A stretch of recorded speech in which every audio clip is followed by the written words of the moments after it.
L'idée de la journée, enfin l'heure qui vient, était de vous présenter une application en plusieurs modules pour faire de la saisie de notes de frais à distance. Donc sur un modèle classique, hein, où on a je vais y arriver. Des salariés nomades dans une entreprise, enfin, commerciaux ou prestataires, enfin, peu importe, qui ont des notes de frais, des tickets de resto et qui se promènent, qui ont besoin régulièrement de les remonter à la comptabilité ou à leurs responsables. Et en général, ça se passe soit en faisant des photos et en les envoyant une fois de temps en temps via Internet par email, soit en essayant de ne pas perdre les papiers, puis en les ramenant directement à l'entreprise. Bon, l'idée de départ pour cette application était tout simplement nos chers députés français qui se plaignaient de ne pas pouvoir enregistrer leurs notes de frais, alors qu'il y a pléthore d'applications pour ça, et je me suis dit que pourquoi pas de faire un petit truc tout simple pour le faire. Donc, je vais vous faire une petite présentation déjà par l'intermédiaire de slides, et puis ensuite je vous montrerai comment ça marche avant de plonger rapidement dans le source. Donc là... Ok. Donc l'idée, c'est de faire une application mobile qui va faire les photos, enfin les captures d'écran, je vais y arriver, des photos des tickets de caisse.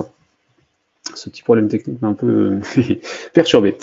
Donc l'application mobile fera les photos des tickets de caisse et aura une base locale pour pouvoir interroger, pour savoir ce qui se passe par rapport aux validations derrière. Elle transmettra ensuite à un serveur central les photos qui ont été faites.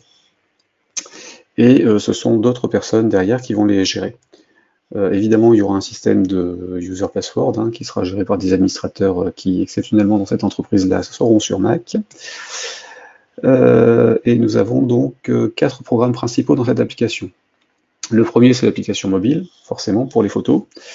Le second, le programme de gestion des utilisateurs pour les administrateurs de la base de données et puis de sécurité de l'entreprise. Ensuite, nous avons un petit programme pour les personnes qui vont aller valider les notes de frais, donc accepter ou refuser, indiquer des informations complémentaires dessus, comme le montant, la date et le lieu où ça a été fait. Et la dernière, c'est évidemment le serveur qui gère tout ça. Donc ça va être un petit mélange entre FireMonkey pour les parties Mac et Android, la VCL pour Windows pour les modérateurs, et puis WebBroker que j'ai compilé sous Linux, pour pouvoir avoir une base de données distante et accessible de tous. Donc sur l'application mobile, c'est tout simple, on a un écran de connexion avec un user password. S'ensuit ensuite l'interrogation du serveur pour valider si la connexion est autorisée ou pas. Et après, on a quelques options de menu pour récupérer les captures d'écran et les diffuser. Donc là, je vous laisserai regarder le slide. De toute façon, je vous donnerai les sources et puis le PowerPoint en PDF. La base locale est en SQLite pour la partie mobile. La gestion des utilisateurs, même chose. En fait, on a un petit programme qui fonctionnera donc en FireMonkey, compilable pour Mac et sur Windows. Là, sur celui-là, plutôt que de faire du client-serveur en temps réel, j'ai plutôt importé la base complète des utilisateurs. Donc là, une requête en HTTP pour récupérer les informations qui sont ensuite importées dans une TFDM table pour une table en mémoire. Et ensuite, les composants, là en l'occurrence c'est une grille qui fait les mises à jour. Et derrière, chaque opération de mise à jour est retransmise via HTTP au serveur. Pour la partie gestion des notes de frais, alors là c'est juste la partie modération, en fait, on a un écran qui va afficher les images des notes de frais en attente de validation, et quelques champs de saisie, puis on accepte ou on refuse, ce sera en VCL, donc que pour Windows. Et pareil, ça travaillera en GET et POST par rapport au serveur, donc aucune base locale pour ce programme-là. Évidemment, pour en avoir mis une aussi si on avait envie. Et dans tout ça, je pars quand même du principe qu'à part l'application mobile, tout le monde est connecté en permanence au serveur, enfin à Internet et donc aux machines qui ont accès à la base de données. Le serveur lui-même, donc ce sera du WebBroker. Donc c'est le module de base en fait qui est disponible à partir de la version professionnelle de RStudio et Delphi. Et ce programme en fait c'est juste c'est un programme qui en fait gère un serveur de base sur IP. Donc on peut programmer des points d'accès qui sont accessibles en HTTP ou directement et se faire son propre serveur web ou son serveur REST et gérer un petit peu tout ce qu'on veut dessus. On a accès à toutes les informations du protocole HTTP qui transite dans un sens ou dans l'autre. WebBroker est disponible pour Windows et Linux, donc là en l'occurrence je l'ai compilé en version console pour fonctionner sur les deux. La version interactive ne fonctionnant, enfin la version interactive, la version visuelle ne fonctionnant que sous Windows, parce que c'est une partie de la VCL. Sur le serveur, j'ai utilisé qu'une base SQLite, j'aurais pu utiliser du MySQL, mais j'ai fait mes tests sous Windows et j'avais pas envie d'avoir des petits soucis de driver et de configuration de machine de tous les côtés. Donc SQLite fonctionnant sur toutes les plateformes, je l'ai utilisé aussi sur Linux. Et le stockage des photos se fera sous forme de fichiers images tout simplement. Donc le serveur on accède au serveur par des appels HTTP et puis répondra comme le ferait n'importe quel serveur internet en fait ou serveur d'API. Et donc on a aussi une petite application en intraweb qui permet d'interroger les informations au fur et à mesure. Donc comme intraweb pour l'instant ne fournit pas de version Linux, je l'ai compilé pour Windows, donc je passe aussi par des requêtes vers le serveur qui est sous Linux pour récupérer les informations. J'aurais pu interroger directement une base de données si ça n'avait pas été SQLite, puisque du MySQL, Oracle et autres auraient été aussi accessibles depuis Windows. Mais là, comme c'est une base sous forme de fichier SQLite, je n'ai pas partagé le fichier sur mon réseau local, en l'occurrence sur l'ordinateur sur lequel je travaille là. Et du coup, je passe par de l'API à distance. Et il y avait aussi prévu un petit module qui fonctionne en service Windows et qui envoyait des notifications quand il y avait une nouvelle note de frais à valider. Donc, je vais passer sur Delphi. Alors, juste pour la configuration, donc celui-là d'ailleurs, je vais le virer. Je suis reconnecté 2 fois. Donc là, on voit l'écran en fait de mon téléphone. Normalement, il est bien synchro. Ok, je vais juste le remettre dans le bon sens. Alors, me déconnecter de la diffusion.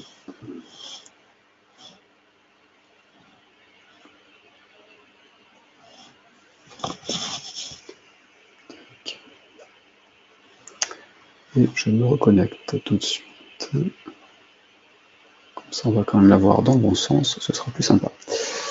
Donc, le téléphone avec l'application qui fait des captures. Je vais m'authentifier.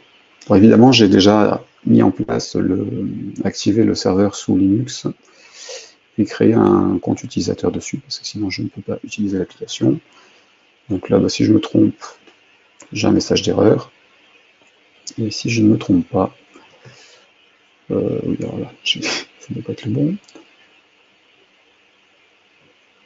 Hop. Qu'est-ce que j'ai fait? Alors, c'est l'occasion d'aller faire un tour dans la gestion des utilisateurs qui était ici. Qu'est-ce que j'avais mis? Oui, si j'ai mis ça, ça doit passer. On va en essayer un autre. Bon, login.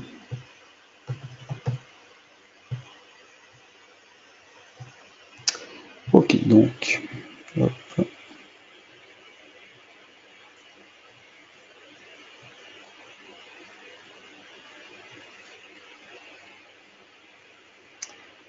D'accord, j'ai pas dû recompiler l'application sur le Android.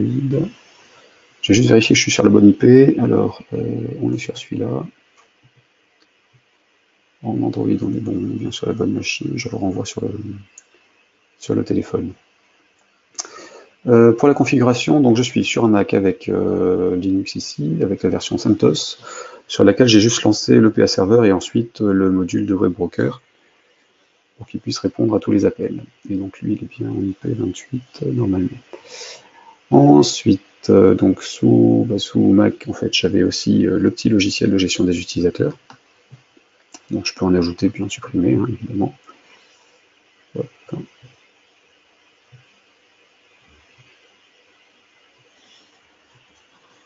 Donc je vais recréer un compte.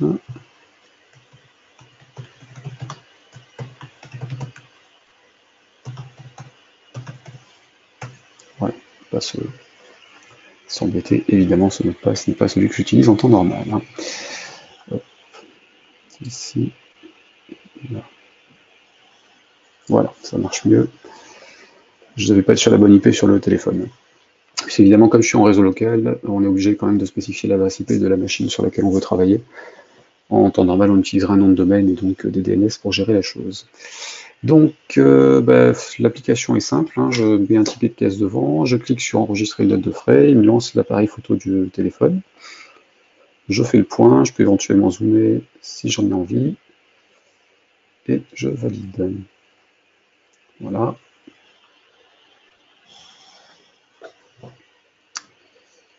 J'ai validé, j'en fais une deuxième, donc j'enregistre mes notes de frais, je vais dessus, je fais ma copie écran, c'est parti, une troisième.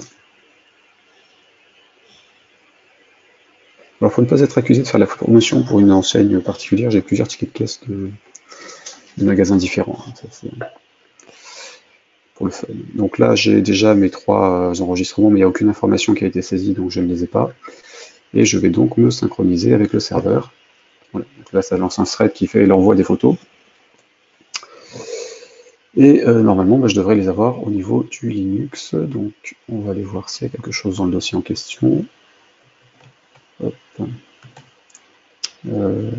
Kit, voilà. cd.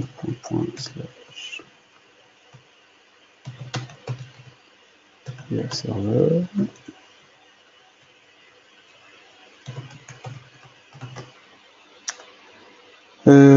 Ah oui, effectivement, je me suis déplacé.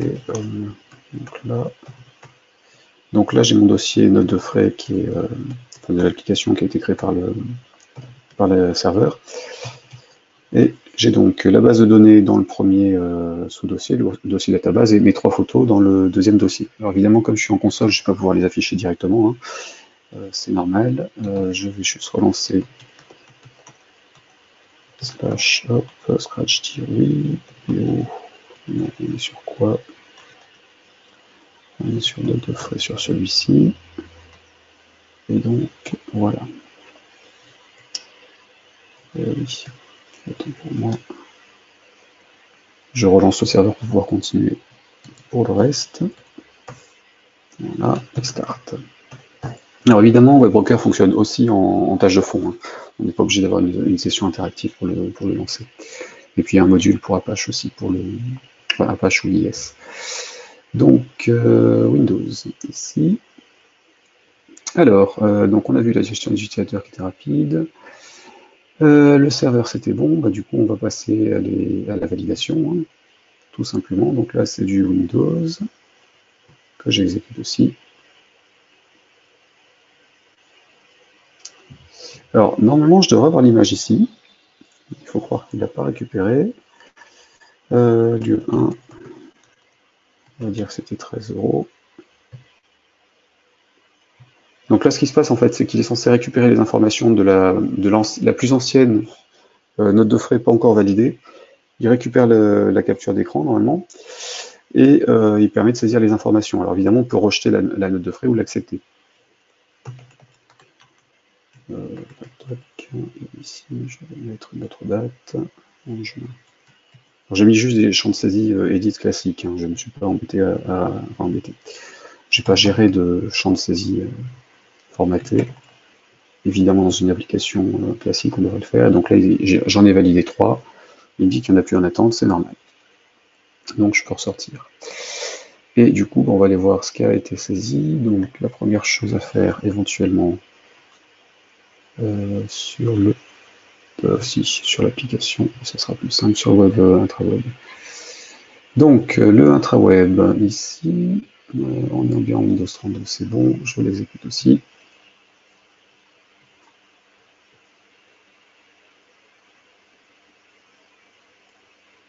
Alors c'est la première fois que je le lance sur cet ordinateur-là, c'est normal que le firewall me le signale. Et donc intraweb, ça se manifeste, enfin ça se présente comme l'équivalent de WebBroker en fait pour en version VC, enfin en version graphique. Et une version Linux devrait apparaître avec la 15.1 censée sortir cet été. Et c'est là où on se retrouve avec des problèmes de type de champ qu'il faudrait que je règle. Je me suis fait avoir sur ce coup-là, tant pis. Vous voyez quand même qu'il y a les bons montants, donc les 3 qui ont été validés ont été enregistrés et récupérés. Ou alors, en l'occurrence, le void memo, c'est sans doute qu'il ne le gère pas sur cette version-là. Je vais avoir un problème de un problème de plugin composants qui traînent. En tout cas, on les a ici. Donc si j'en refais une, je repasse sur le téléphone. Capture suivante. Hop.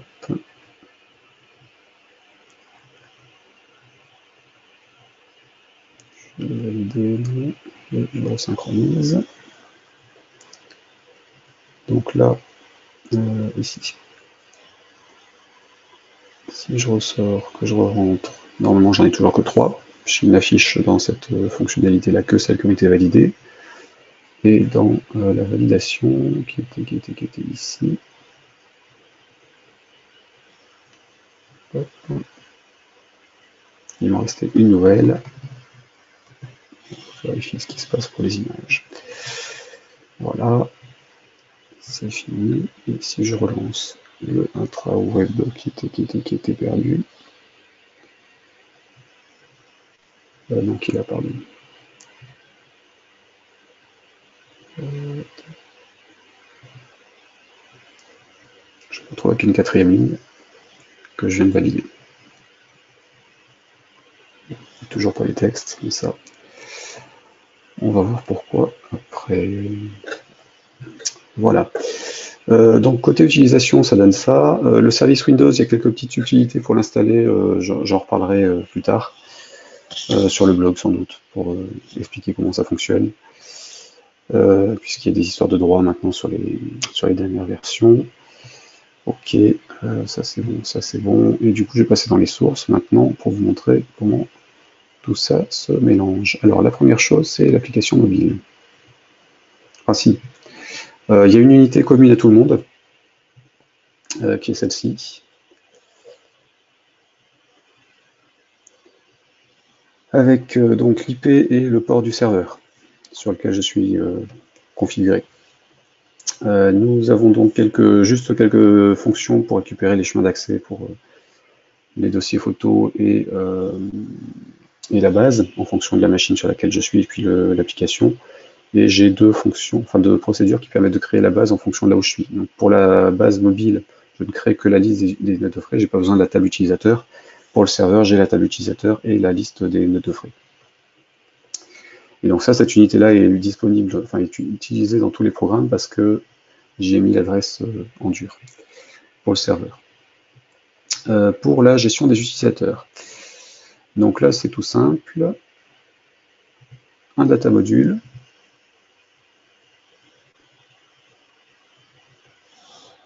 Qui devrait apparaître. Voilà, avec un composant qui permet de faire la conversion JSON vers autre chose pour FireDAC, un composant client HTTP pour récupérer les informations depuis le serveur, sachant que la requête est directement créée dans le source, et un TFD Maintainable pour les utilisateurs. Et ensuite, on a une fiche classique avec une string read et un navigateur rattaché en live binding avec mon FD Maintainable. Voilà. Juste là, rien que du classique pour FireMonkey. Là où c'est un peu plus intéressant, c'est au niveau du source. Donc déjà, la création de la fiche, je me vais rapatrier toutes les informations qui sont au niveau du serveur. Donc je crée un net HTTP request, j'aurais pu utiliser un composant TREST request, TREST client et ainsi de suite, hein. Mais bon, c'est pareil, j'ai pas besoin de la conversion automatique entre les infos et je fais juste des appels IP, donc enfin HTTP, donc j'avais pas besoin des autres composants. Donc je crée un composant request qui se greffe au composant client obligatoirement. Je lui associe un événement, enfin une méthode qui sera activée au moment où il aura fini sa requête, donc il aura reçu la réponse du serveur, et j'appelle en get, donc avec les paramètres en clair, le serveur avec le bon port et le point d'accès users. Donc là en l'occurrence ce sera un localhost / users ou autre chose suivant sur quoi on se pose. Et puis après je ferme.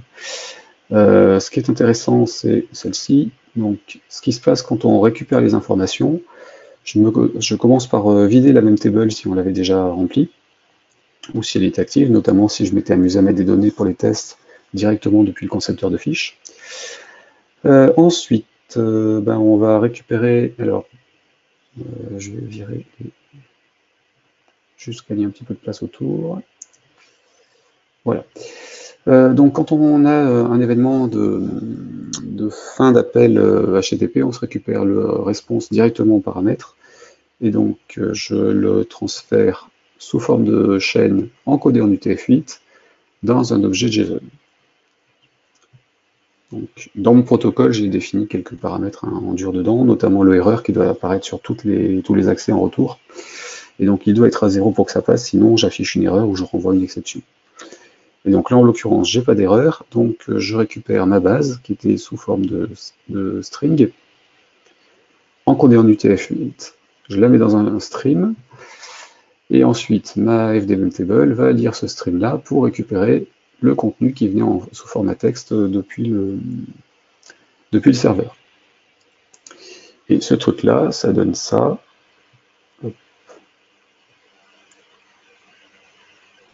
Donc on était sur 192.168.1.28/users, et le 2.8080 à ne pas oublier pour le bon port. Est-ce que je trouve... Oui, le 9 évidemment est manquant. Voilà. Donc ça en fait c'est ce que nous renvoie un ftmtable quand ou un ttal ou un tquery quand on fait un save to stream ou save to string. On a le contenu de la base de données et sa description. Et du coup, ça, on peut le transférer directement dans un fdmtable vide, ce qui permet d'échanger des informations, des résultats de requête directement entre plusieurs applications ou à distance par Internet, si on le désire. Évidemment, ça marche aussi en Bluetooth, puisque ça se transforme en texte. Bon, dans une application officielle, il faudrait évidemment le chiffrer pour éviter que ça circule en clair, puisque là, en l'occurrence, ça contient déjà les mots de passe qui eux-mêmes devraient être chiffrés dans la base de données, ce que je n'avais pas fait. Et donc on a l'intégralité de tous les utilisateurs si on récupère ça de façon extérieure. C'est pas celui-là que je veux. Et donc en fait, d'une simple ligne, en 5 lignes, en fait, on récupère la base de données à distance complète. Donc ça permet d'afficher la liste. Maintenant, ce qui nous intéresse, c'est les mises à jour. Donc les mises à jour, en fait, plutôt que de retransférer la base complète de l'autre côté au cas où un autre utilisateur l'aurait utilisé, je vais passer par là, non, inspecteur d'objets. Donc sur le fdmtable, en fait, j'ai intercepté les opérations delete et post. Donc sur le delete, c'est simple, je renvoie une demande de suppression de l'utilisateur avec le code de l'utilisateur qui avait été rapatrié. C'est tout bête. Et sur le post, en fait, je teste si on était en édition ou en insertion. Alors, petit rappel sur les mises à jour de base de données à partir d'un navigateur, une grille ou autre chose. En fait, on a un équivalent de passage en mode edit, insert, delete ou 2-3 autres, filter et ainsi de suite. Et ensuite, on fait les opérations sur l'ensemble de données et à la fin, on fait un post, normalement quand on fait des mises à jour. Et donc là, en l'occurrence, sur le post, on sait dans quel état on était. Et donc, on peut gérer soit un ajout, soit une suppression dans la base de données, rajouter des champs calculés et ainsi de suite. Donc là, en l'occurrence, sur mon before post, je vais, en cas de mise à jour, retransférer les informations qui ont été mises à jour au serveur. Donc pareil, avec une requête que j'ai préparée avec une string list qui contient mes paramètres et le code pour pouvoir faire la sélection. Et si on est en insertion, je me contente de renvoyer les 4 champs, nom, prénom, email, password, pareil, dans une string list qui est passée au programme. Par contre, en cas d'ajout, je veux récupérer l'information depuis le serveur qui me donne l'identifiant en fait du champ dans la base de données. Et donc ce champ-là, je le récupère sous forme de string que je mets directement dans le code du dataset. Comme je me suis greffé sur le before post, j'ai modifié mon dataset, les données qui seront enregistrées sur la base de données locale, donc là en l'occurrence en mémoire, c'est avec les bonnes informations. Donc mon code, quand je fais un ajout, il est ici. Quand je fais un ajout, par défaut, il met un moins quelque chose, mais en réalité, après validation, il aura la valeur qui existe réellement côté serveur. Il passe à 4, en l'occurrence, parce que c'est un champ auto-incrémenté. Donc là, grâce à ça, en fait, je synchronise les deux bases. Bon, évidemment, si un autre utilisateur utilise le même programme et fait des ajouts ou des modifications, elles ne seront pas rapatriées ici tant que la base ne sera pas relancée. Et ça, c'est un risque volontaire. Donc pour le delete, le post et edit insert, c'est bon, et je crois qu'on en a fini pour ce programme-là. Donc il n'y a pas grand-chose de compliqué là-dessus. Le seul truc, c'est pour les échanges de bases de données, c'est assez pratique de pouvoir faire directement un load from stream ou save to stream depuis un ensemble de données venant de FireDAC en fait. Donc pour celui-ci, ce sera bon. Alors je vais juste virer la barre de retour linéaire, voilà. Que je retrouve le programme. Alors celui-là c'est bon. Donc l'application mobile, oui. Alors l'application mobile, donc on était sur un programme tout simple, qui était là. Un écran de connexion. Programme tout simple, si il daigne. Oui. S'il daigne passer, donc j'ai 4 options, hein, enregistrer les photos, synchroniser la base, consulter et se déconnecter. Et donc ça en fait, j'ai un écran de login ici.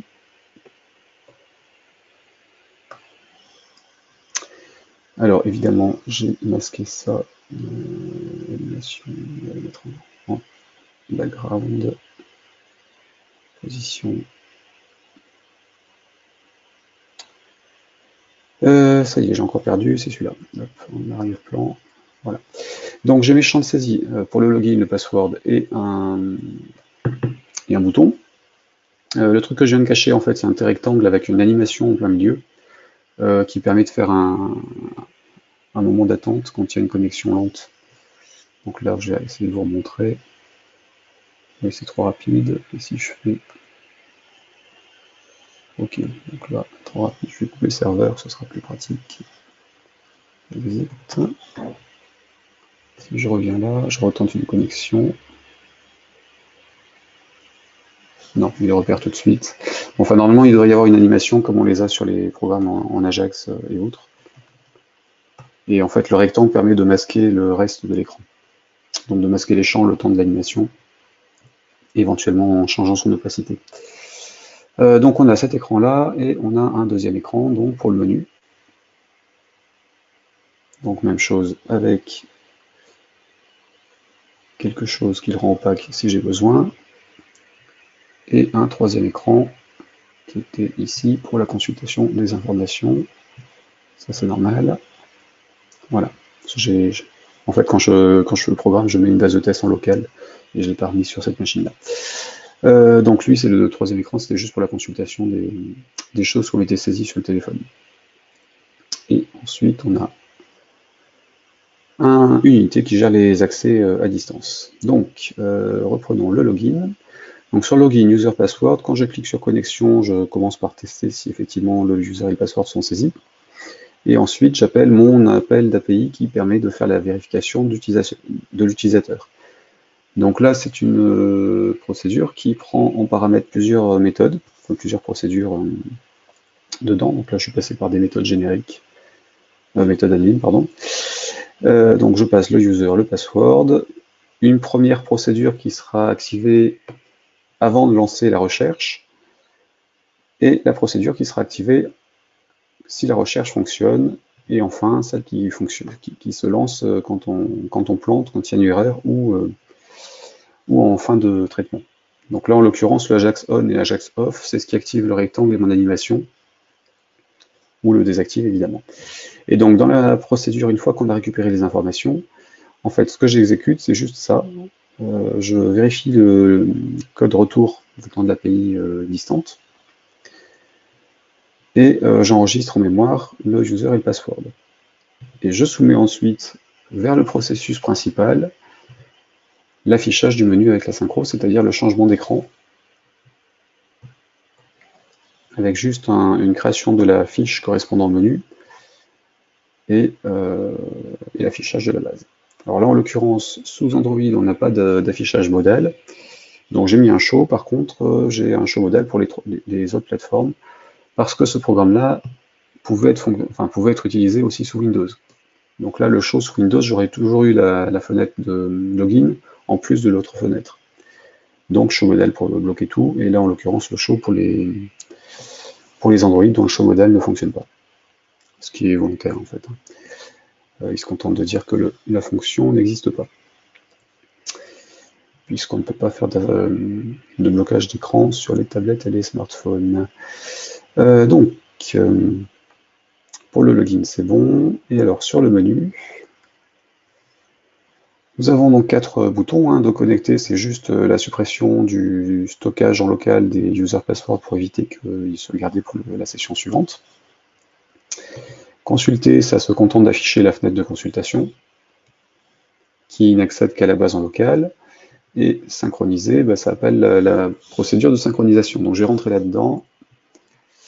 Voilà. Donc la synchronisation, en fait, elle va partir de toutes les images qui sont en attente sur le dossier de photos du téléphone, enfin les dossiers des photos qui correspondent à la note de frais, évidemment. Donc là, j'ai une petite... donc je commence par le mettre en background. Hein. Et j'ai une boucle sur la liste des fichiers qui traîne ici. Donc là, je récupère la liste des fichiers du dossier qui m'intéresse. Et j'appelle envoyer fichier pour chaque. Et une fois qu'il a fini, je resynchronise la table des notes de frais pour qu'en local, je puisse récupérer les informations qui ont été saisies à distance par les personnes qui valident ou pas les notes. Pour le transfert de fichiers, hop, donc pareil, on refait un HTTP client et request. Qui était où? Response. Ah oui, tiens. Oui, c'est vrai que c'est sur le client que j'ai les accès en post et en get. Donc j'ai juste le client et puis la réponse derrière si j'ai besoin. J'ai pas fait le request puisque c'est le composant client le crée s'il en a besoin. Donc, je change le user agent au cas où. J'indique que c'est du multipart form data parce que j'y envoie aussi des fichiers. Et je me crée un paramètre sous forme de multipart form data, de classe multipart form data, avec des champs et des fichiers. Donc là, en l'occurrence, le champ, c'est l'identifiant de l'utilisateur. Et les fichiers, c'est le fichier sur lequel je suis arrivé dans la boucle. Et donc on va faire cet appel-là pour chacun des fichiers des notes de frais en attente de transfert. On appelle en BOST le serveur pour lui transférer les informations avec les paramètres. Je teste si derrière on a bien un code statut 0, qui est en fait le code HTTP qui indique que tout s'est bien passé, qu'il n'y a pas d'anomalie. Et dans ce cas-là, je vais supprimer le fichier en local, puisqu'on n'a pas besoin de les garder sur le téléphone s'ils ont été transférés sur le serveur. Évidemment, dans une application classique, il faut s'assurer que le fichier a été correctement transféré et qu'il n'y a pas besoin de faire des backups ou le réafficher ailleurs. Ça, c'est, le ménage est à faire de toute façon, mais à chacun de réfléchir comment il veut le faire. Voilà pour le transfert. Alors après, évidemment, on va regarder côté serveur ce qui se passe, qui est assez intéressant, notamment pour le multipart form data. Donc synchronisation, c'est bon. J'ai fait les deux. Alors pour la synchronisation des données, en fait, c'est la même chose que sur les utilisateurs. En fait. Je récupère mon dataset de l'autre côté sous forme de JSON, je le valide ici, je refais un load from stream directement dedans, et puis c'est réglé. Donc là, c'est ce que j'utilise à peu près dans tous les trucs de synchronisation de base de données, où je peux écraser des informations, où il y a juste une sous-sélection. Donc c'est bon pour celui-ci. Ensuite, la validation. Hop, donc l'écran de validation, c'est donc celui qui ne passait pas avec la photo. Gestion, c'est celui-là. Ah, voilà, pas de bol, évidemment, j'en ai parfaite. Donc lui, il récupère les noms, prénoms, email pour les afficher. Donc ce sont ceux de la personne qui a saisi une note de frais. Et il permet de saisir les autres. Et là, on est censé récupérer l'image. Donc pour ça, et c'est là où la récupération de l'image a été un peu tordue, j'aurais dû faire plus simple. Pour ça, donc on a un écran, voilà, avec un client, 2 requests pour les net HTTP, donc un qui va me servir pour passer d'une note de frais à l'autre, donc il se contente d'appeler pour savoir s'il y en a une et il récupère les informations, et le deuxième, le request, fait la validation ou la suppression. Ils sont rattachés directement au bouton valider, rejeter. Alors, sur la fiche elle-même, on va passer par là. Donc, la fiche, au niveau de la création de la fiche, je fais un premier appel pour récupérer les informations. Pour pré-renseigner l'écran dès le départ. Donc ça, c'est la procédure que j'ai, enfin la méthode que j'ai appelée photo suivante, qui se contente de faire un get sur le composant HTTP request qui gère ce protocole-là, enfin cette commande d'API. Donc c'est Modernext que j'ai utilisé dans le serveur pour pouvoir gérer les informations, les demandes de nouvelles notes de frais à valider. Une fois que c'est bon, en fait, ce composant-là, il a pareil une méthode qui est rattachée en fin de requête. Voilà, et donc il va interpréter le résultat. Donc là, je me recrée pareil un objet JSON à partir des informations qui viennent qui sont transférées par le composant request. Et je teste le contenu. Donc si j'ai toujours un code d'erreur à 0, à ce moment-là, je peux traiter les informations. Sinon, je renvoie une anomalie disant qu'il n'y a pas de note de frais à valider. Et je récupère le code, le nom, le prénom. Donc c'est la librairie JSON. Donc on récupère tout en tête.json variant à recaster systématiquement dans le bon type, qui peut générer éventuellement une exception si on n'est pas dans le bon, justement. Donc là, en l'occurrence, tout est passé en alpha, donc j'ai pas de souci particulier. Pour enseigner les champs, je pré-renseigne les 3 champs de saisie. Et pour l'image, je me faisais un tmemory string qui récupérait en base 64 les informations venant du serveur. Donc par contre, ce que je vais faire, c'est que je vais reprendre une photo. Hop. Alors, est-ce que j'ai relancé le serveur? Oui. Il est toujours opérationnel. Un patte et patte ici.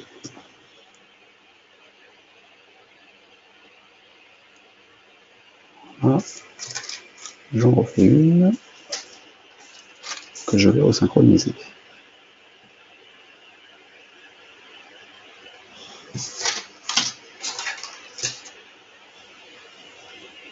Hop. Là. Donc, en revenant sur Delphi, donc ici, on a dit c'est Modernext. Donc là, j'appelle le serveur à la main.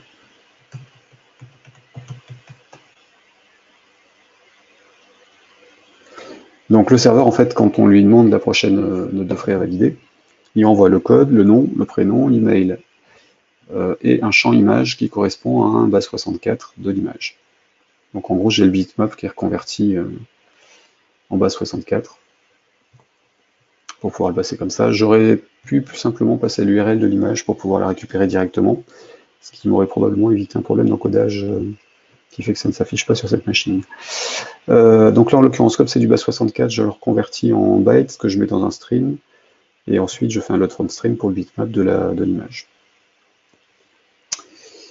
Voilà, donc là c'est pour l'affichage, et donc pour la validation, j'ai donc les 2 boutons, ici valider, donc il se contente de transmettre la décision si elle est acceptée, puis le annuler fait pareil dans l'autre sens. Hop, et là on se contente de récupérer, donc de tester évidemment les champs, toujours, sachant qu'il faut aussi faire les tests de l'autre côté quand on récupère des informations venant d'une API. Et donc je me recrée une string list avec mes paires clé égale valeur. Pour les informations à transmettre, la décision est transmise sous forme de OK ou KO dans le champ décision, et j'appelle en post choix qui est le point d'arrivée sur le serveur qui correspond à cette demande. Voilà pour celui-ci. Le intraweb, oui, allez hop. Donc intraweb, c'était juste un écran tout bête. Je vais y arriver, ici, avec un data source, et le data source, je le remplis. Voilà, par contre, sur le user session. Donc au moment de la création de la session utilisateur, pareil, je fais une requête web pour aller récupérer les informations et remplir un FDMM table local, donc qui se fait là-dedans, et même principe, en fait, c'est un flux avec les informations à la base de données en format JSON qui est transféré de l'un à l'autre, comme pour les autres. Et du coup, dans l'écran, je fais un data source vers hop, là, mon FDMM table qui est ici. Si l'écran s'affiche, voilà. Donc le data source là, il pointe juste sur la base de données. Et j'ai mes composants TIWDB Navigator et TIWDB Grid. Donc qui permettent de parcourir l'ensemble de données et d'afficher les informations. Au niveau du serveur, j'ai fait une requête avec sélection sur les deux tables utilisateurs et note de frais pour afficher les champs qui m'intéressent. Bon, le problème, c'est que côté SQLite, ils apparaissent en tant que champ texte, et la string grid de IntraWeb ne gère pas des champs mémo dans les champs de saisie. C'est pour ça que ça n'affiche pas le truc correctement. Donc j'aurais dû mettre des varchars côté base de données SQLite pour qu'ils apparaissent correctement là-dessus. Bon, évidemment, on peut aussi faire des champs calculés ou les afficher sous forme d'autres champs. Ça, c'est à l'appréciation de chacun. Et le gros morceau, c'est le serveur web broker, donc lui qui gère tout en fait. Donc là, je peux le faire fonctionner sous Windows 32, 64 ou Linux. Il utilise donc la même unité que les autres pour savoir à quel endroit il est, mais surtout pour récupérer les chemins d'accès. Et tout se trouve dans le web module unit.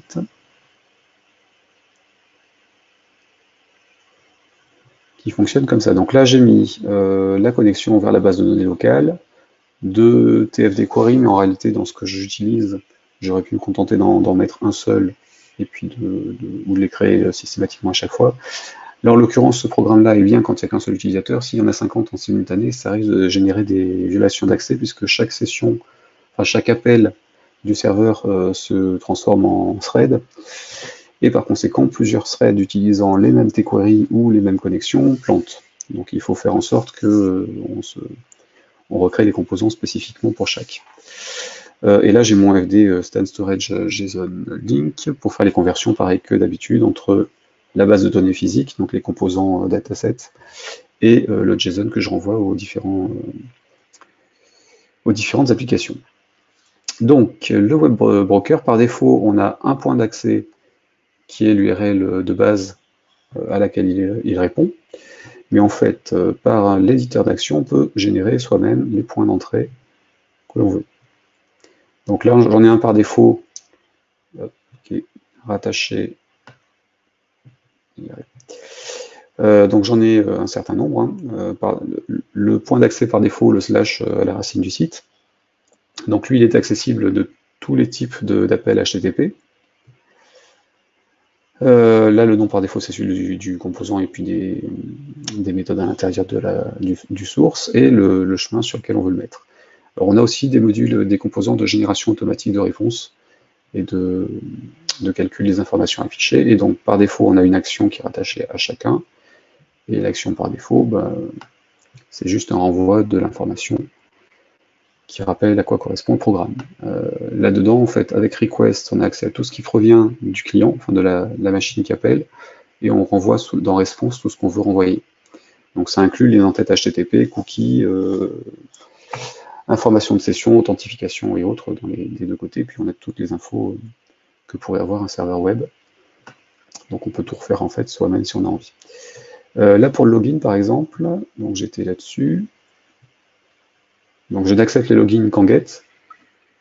Bon, c'est pas forcément la meilleure chose à faire pour passer des mots de passe non cryptés, mais là en l'occurrence j'ai choisi get. Et dans l'action, donc je vais peut-être fermer ça. Hop. Dans l'action, donc nous avons la récupération des paramètres. Donc l'action, en fait, le request, il a un champ query fields qui permet de récupérer ce qui est passé en get, et on a un champ content fields qui permet de récupérer ce qui est passé en post, à condition d'avoir généré ça sous forme de string list. Le multipart form data qui permet de transférer aussi des fichiers, des données qui ne sont pas que du texte, implique quelques lignes de code en plus. Donc là, en l'occurrence, pour ma requête en get, j'ai le query field qui récupère les paramètres user et pass. Je teste s'il y a quelque chose dedans, sinon je renvoie une erreur. Toujours pareil dans mon paramètre erreur. Et si je n'ai pas d'erreur dans mes tests, en fait, je fais juste un appel à la base de données pour récupérer le code utilisateur correspondant à ça. Voilà. Donc je fais un appel directement au SQL, au exec SQL scalar qui permet de retourner une valeur, la première, la réponse, le premier champ du premier enregistrement du select. Sinon j'aurais pu faire un SQL select, un exec SQL, pardon, qui se contente d'exécuter la requête. Là, je voulais la réponse, donc je passe par là. J'ai mon code, je rajoute mon champ code à la réponse en JSON et je renvoie le JSON à la fin. Donc la réponse en fait du web broker passe en content, qui est la partie visible affichée pour les utilisateurs, enfin pour le navigateur ou les programmes qui y accèdent. Et donc c'est aussi ce que j'afficherai si je l'appelais à la main depuis Chrome ou autre chose. Donc là j'étais sur login, sans rien, il me renvoie une erreur 3. User pat ini 2, parce que le 2 c'était le mot de passe n'est pas renseigné. Et si je rajoute le mot de passe, je me passe tout simplement. Oui. Donc Toto n'est pas le bon, j'ai une erreur. Et si je fais pas pat, j'ai mon code d'erreur 0 et mon identifiant d'utilisateur à la base qui est rapatrié par l'application qui se connecte et qui est stocké ensuite pour les sessions suivantes si on n'a pas envie de se reconnecter. Donc voilà, sur le principe, on a des possibilités d'accéder à des API simples de cette façon-là. Et on peut se refaire complètement à un serveur REST ou autre grâce à WebBroker en fait, à partir de la version pro de Delphi. Sinon, on peut aussi utiliser DataSnap qui a des fonctionnalités en plus qui est disponible à partir de la version entreprise, ou RAD Server, pareil, disponible à partir de la version entreprise, mais qui a une licence dessus. Alors, ça, juste une seconde, apparemment j'ai des messages.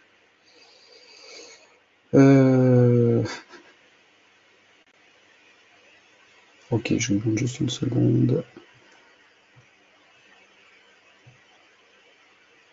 Ouais, on a des vrais gros problèmes de micro qui marchent ou qui ne marchent pas apparemment. Ok, bon. Parce que là on a perdu Maxime en route. Ok. Alors là c'était pour le login, je vais vous faire rapidement les autres, hein, puisqu'on approche de la fin de l'heure de prévu au départ. Et je préfère répondre à des questions plutôt que de détailler tout dans le source, vous pourrez voir le reste. Donc sur le login c'était du get, il n'y a pas de problème. Là je vais faire celui-ci, donc ça c'était la synchro des photos, je le fais en dernier. L'ajout d'utilisateur par exemple, donc là depuis l'application, c'était donc là c'est juste le nom que je veux ici. J'ai mon point d'accès en tant que /user_add et j'ai mon événement ici qui correspond. Donc c'est appelé en post. Et pareil, en fait, au lieu de faire du query fields, je fais du content fields pour récupérer les valeurs. Donc c'est nom, prénom, email et mot de passe. Donc mot de passe qu'on aurait dû crypter, enfin chiffrer au moins au départ. Et là, je fais juste un exec SQL pour appeler mon insert dans la base de données.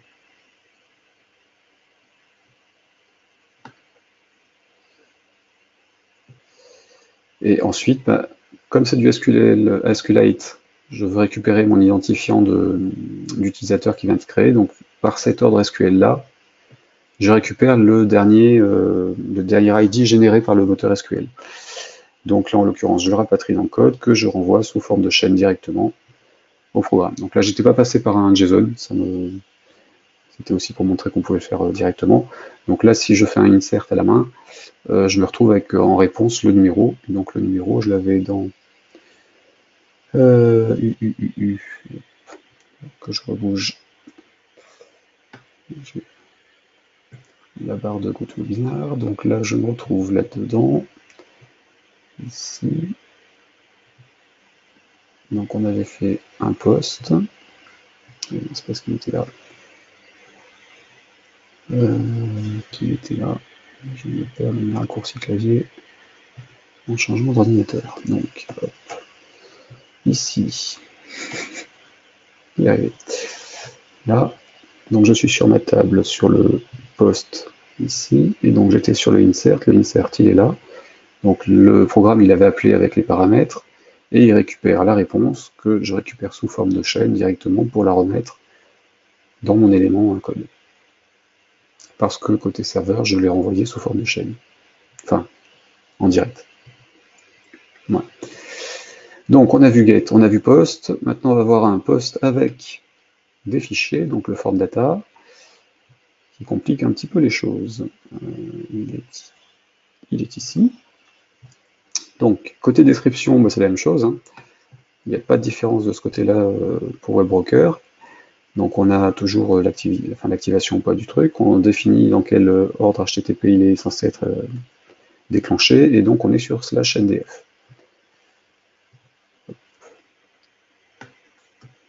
Voilà. Et donc ce qu'il faut en plus par rapport à un appel classique, c'est ça. Parce qu'en fait, on a fait un appel en multipart form data, on se retrouve avec quelque chose qui n'est pas en clair accessible par le parseur habituel. Du coup, les content fields se retrouvent à vide. Donc on est obligé de passer par le tmultipart content parser que l'on trouve dans l'unité web.rec multi, voilà, qui est ici, qui n'est pas documenté. Et donc on est obligé de faire ces 4 lignes-là pour en fait générer les bonnes informations dans les content fields et dans le content, le champ files en fait de la request. Donc les content fields en fait ce seront les champs qui sont passés en post directement ou en multipart form data. Et le file, ce sont les fichiers. Donc on a le nom du fichier et le contenu en format stream pour le récupérer. Et donc, si on repart sur le côté, sur l'application mobile, alors on était là-dessus, l'API, elle est là. Donc l'application mobile, en fait, quand elle fait la synchro des images, qui se fait ici, donc je génère un tmultipart form data dans lequel on rajoute les champs et le fichier. Et côté serveur, on le dépile de la même façon, sauf qu'il faut avoir décrypté le multipart form data d'abord. Alors, il y a pas mal de gens sur Internet qui font des recherches et des demandes par rapport à ce truc-là. Je l'ai trouvé la réponse nulle part.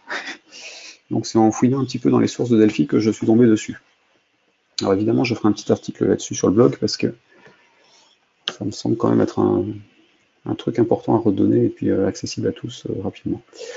Donc, revenons au côté serveur. Alors, côté serveur, donc, je me retrouve avec le ou les fichiers qui ont été transférés. Là, en l'occurrence, je les fais un par un. Donc, j'ai forcément qu'une seule boucle qui est lancée. Mon request file name, c'est le nom du fichier physique. Donc, je vais le réutiliser pour le stocker sur l'arborescence locale du serveur. Et je récupère les informations en format stream.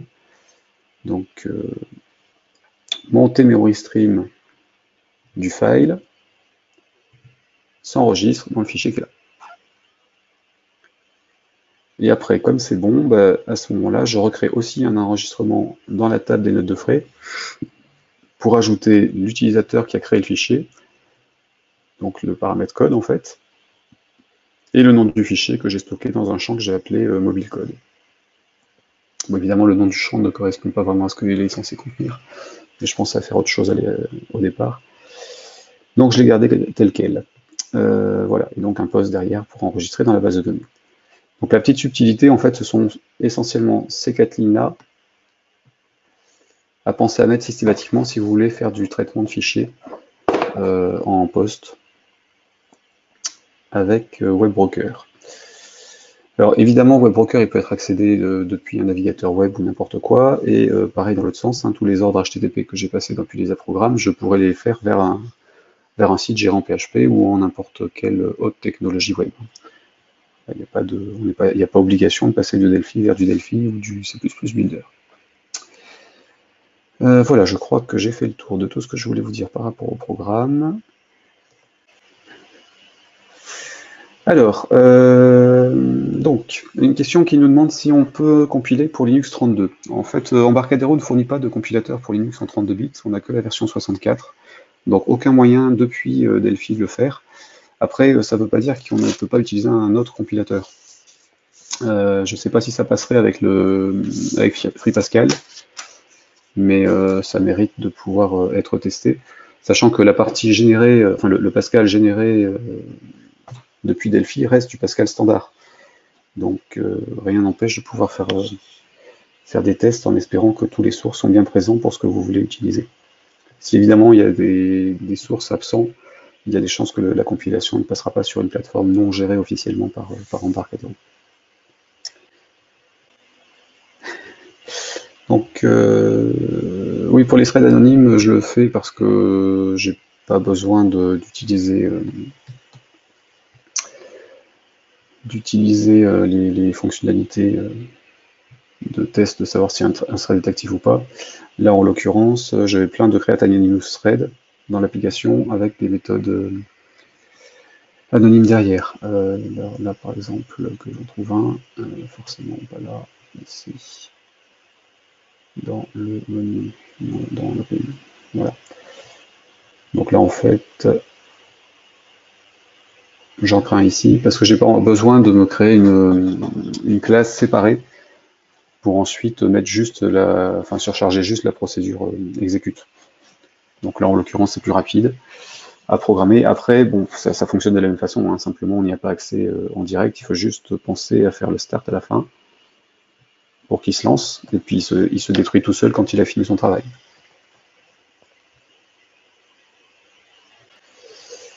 Oui, donc pour la partie service, en fait, je vous ai pas montré le programme, mais je l'ai mis dans les sites. C'est vrai que je peux vous montrer le source, parce que là, ça sert à rien que je l'exécute. Le service Windows, donc il n'est pas là. Pas là, c'était celui-ci. Donc en fait, dans Delphi, on a toujours un assistant de création. Alors, dans les assistants, autres. Dans les projets Delphi, on en a un paquet et on a toujours la possibilité de créer des services Windows. Donc les services Windows, ils se rajoutent sur la console ici. Ils se rajoutent donc à la liste des services du système. Donc ça permet de déclencher au démarrage de la session utilisateur ou au démarrage de l'ordinateur des programmes. Il faut savoir que les services Windows n'ont pas accès à l'interface utilisateur. Donc en fait, on ne peut pas s'en servir pour envoyer un message directement, des messages box ou autres. En revanche, on peut s'en servir pour faire des traitements de tests et d'informations et passer par autre chose pour envoyer des informations et signaler un problème, une question au programme. Voilà. J'entends un bruit. Non, toujours pas.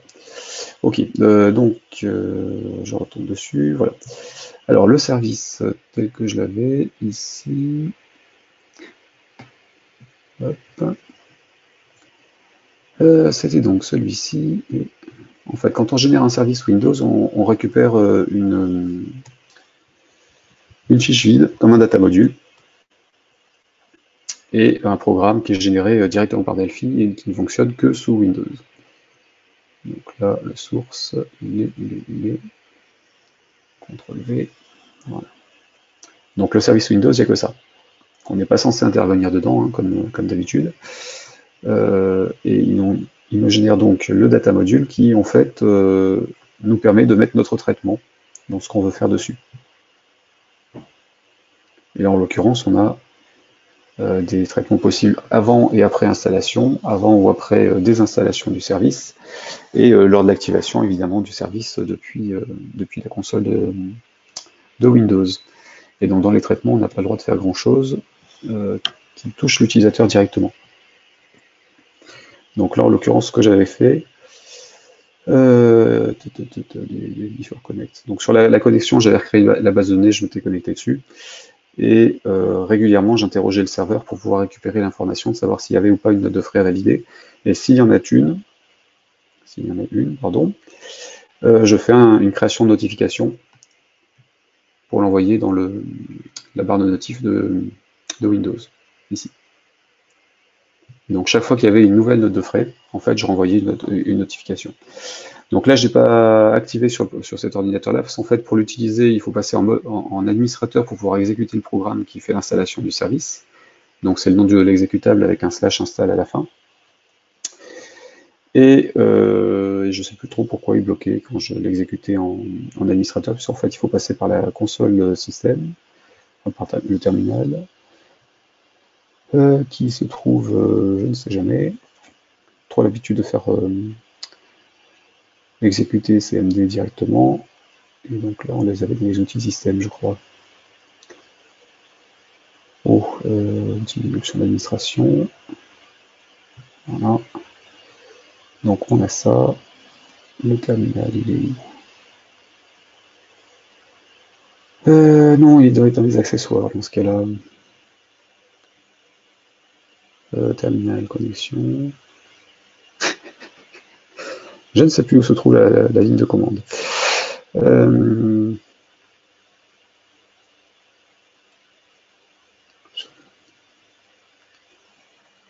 Ou alors je ne la vois pas et elle est passée 10 fois devant moi.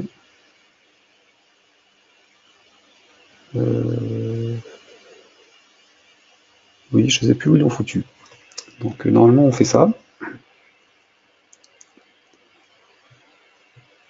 Terminal. Voilà, la ligne de commande.